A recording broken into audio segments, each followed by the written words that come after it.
Cześć kochani, witam Was gorąco na moim kanale i zapraszam dzisiaj na placki kukurydziane z jabłkami, czyli świetny sposób na prosty i smaczny obiad lub kolację dla całej rodziny.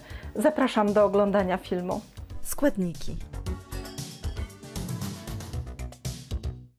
Przygotowanie placków rozpoczynamy od ugotowania kaszy kukurydzianej.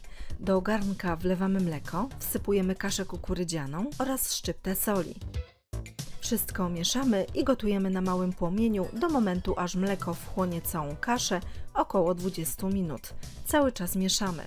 Ugotowaną kaszę wystudzamy.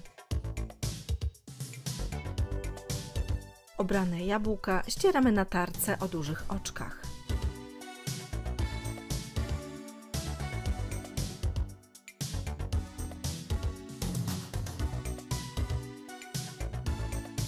Do miski przekładamy ugotowaną i wystudzoną kaszę. Dodajemy jajka, wsypujemy mąkę pszenną, cukier z prawdziwą wanilią oraz cukier kryształ. Na końcu dodajemy starte jabłka. Wszystko dokładnie mieszamy łyżką.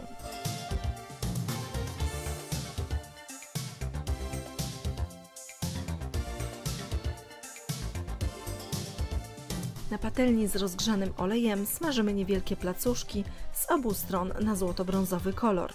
Po usmażeniu placki zdejmujemy z patelni i odsączamy z nadmiaru tłuszczu na papierowym ręczniku.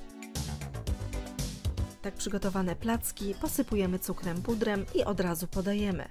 Po więcej pysznych przepisów zapraszam na mój kanał Smakowite Dania oraz na stronę smakowitedania.com.